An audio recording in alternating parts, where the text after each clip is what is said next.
Hey cats, what's happening? Just finishing up a little project here. Some pine cones that we collected in the yard, and I made a pine cone tree out of them. There's like a foam cone underneath this, so using the hot glue gun, glued the pine cones on. A couple different sizes and shapes, but I think it turned out pretty good. And I'm gonna sell that among some other things at the craft show coming up in November.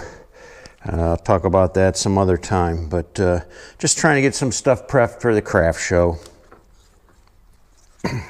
Something else I threw together, a wreath. It has a wire frame on the back, so I wired some of the pine cones on and then glued the rest of them. But anyway, that's not really what I'm going to talk about today either. One of the things that's been on my mind is racism. And it was brought to my attention on the radio recently. There's a guy called Eneale Pickett. You can look him up. He's a young black man who has produced a sweatshirt, and it says all whites are racist. Let me be honest with you to start with. I don't really understand racism, and I'll tell you why. I'll give you a little bit of my background. You know, I was born white, obviously. Look at me. I was born in a white community, in a rural community. There wasn't any ethnic people of different races around. I was raised in a Christian home. And really, aside from the fact that there was no other races in my life as a child, you know, I was taught the basic Christian morals. I remember singing a song in Sunday school, Jesus loves the little children, all the children of the world, be them yellow, black, and white. They are always precious in his sight. Jesus loves the little children of the world. You know, I probably learned that when I was like 6 years old, maybe. And I still remember it today at 62 years old. So, those things were instilled in me at a young age. And I never had any hatred towards any race, any person that was different from me. One of the things my parents instilled in us, and I have 4 brothers, was a good, hard-working ethic. It meant you didn't get anything for free, you had to go out and work for it. And at an early age, I was set up with a lawn mowing job for a little old lady. Had to go down to her house, had to ride my bicycle down to her house in a rural area where we lived. I can tell you this, it wasn't a short bicycle ride. I had to ride sometimes, like 5-6 miles to get to where the job was, where I had to mow the lawn. And there was a push mower. You know, I'd have to fill it up with gas and start the thing, and then go back and forth with the push mower and mow the grass. And I think we were paid somewhere in the area about $5 an hour back then, and that wasn't bad money for a kid.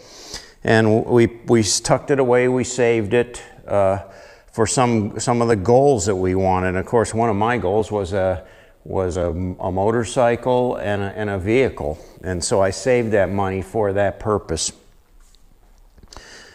And you know, in the culture that I grew up in, we didn't have you know, crime or anything to speak of. Yeah, there was crime, there was drugs, but probably not like it is in the inner city. So I had that going for me. But I learned that, you know, I had to work hard to get what I wanted.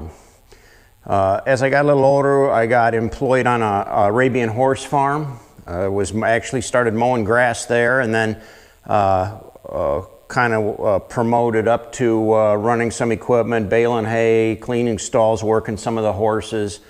And then we were even trolled out to some of the other farms in the area when they didn't need us. So we got a reputation for being good, hard-working boys, and people were looking for that. They were eager to find that, and the word spread throughout the community, and we were sought out by many that were looking for hard work.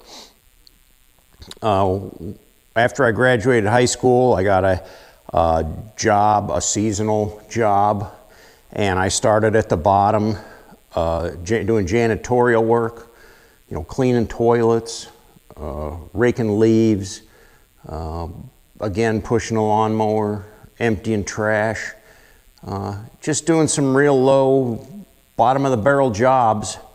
But I did them, and I always did them with integrity, and I did above and beyond. I wouldn't just empty the trash can. If the trash can smelled, then I would scrub it out with some soap and water so it didn't smell. I always took one step above on everything I did. And that began to show with my employer, and pretty soon he started giving me more and more upscale jobs to do and more talented jobs to do. And I was able to continue to prove myself. It took me probably 35, 40 years to get to the level that I'm at now. I'm currently a project manager, but it took me a long time to get to that, and I worked really hard to get there. I never went to college, I never went to formal school, but I did take some classes and a lot of hands-on, on the job experience, so that was helpful too. But everything I got, I worked very hard for. And to include, the house that we live in right now, I'm sure you've all seen it before, but this is our home, and that home was built by me with the help of some friends, but I was the main contractor on that house, and I did the majority of the work from the planning all the way through to putting the last nail in. And it was hard work. But I saved a lot of money doing it, and it didn't come for free. I never felt entitled to anything, and I worked really hard to get what I have. And still to this day, it's a struggle. We have some nice things. You've seen our RV trailer. You've seen the vehicles we have, the motorcycle. Everything we've worked hard for, and we struggle to keep it. It's not easy for us. We're coming close to retirement. We have to figure out, when you retire, there's somewhat of a cut in your paycheck, so we have to figure out how we're going to juggle these things and still be able to live the lifestyle that we do. My wife always says we live like Rockefellers, wealthy. I wish that were true. Most of the things we have are used things. We got bargains on them. They need repairs, there's bills that come in. So we struggle to deal with those every day, along with our health problems. But back to the race thing, I don't understand it, because here's where I'm at, and never had any hatred towards any race. I've worked with many different races and never had any issues with anybody. And yet here's this guy out of the blue that makes a social statement that I'm a racist.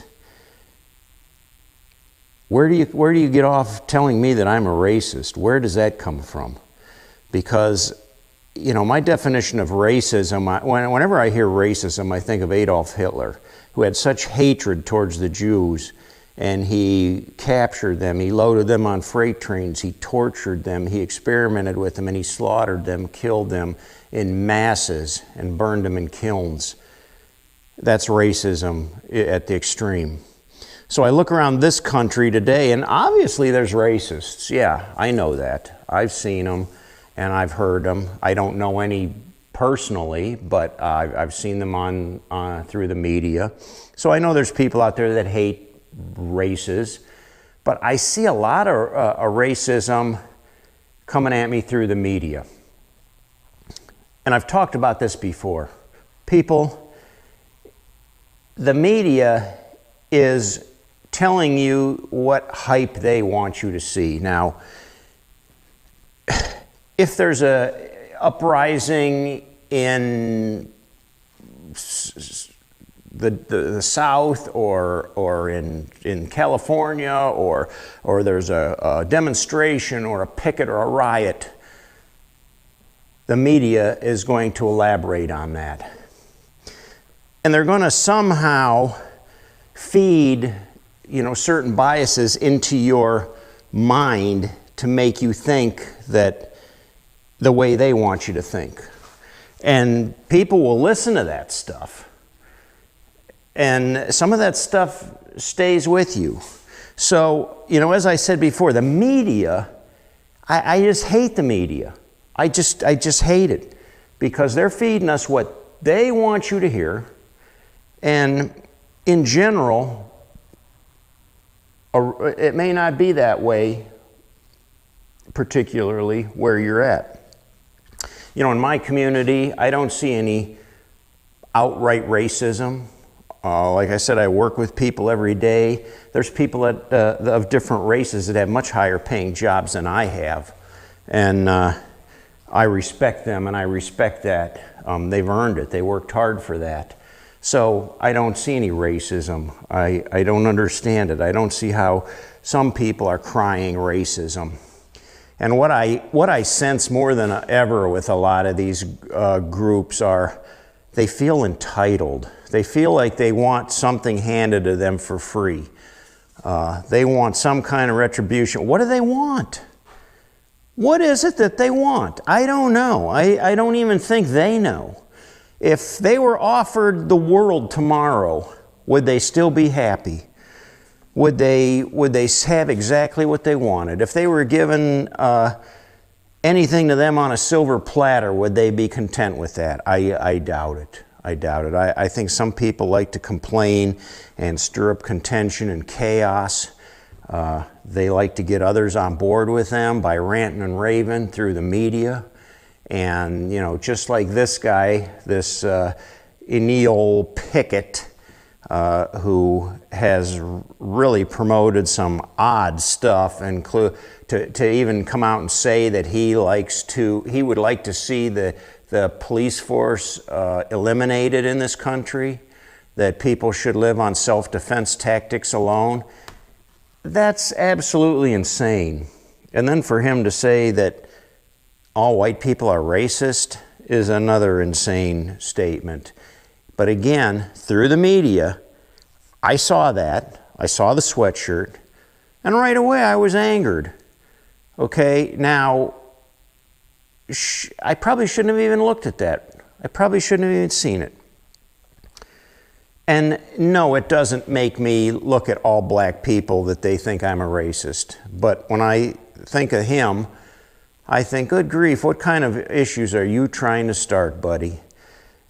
Because you're just stirring up things that aren't even there with a lot of people. That's my feelings on it. Like I said, I may be ignorant about racism. I don't know. It doesn't affect me straight on.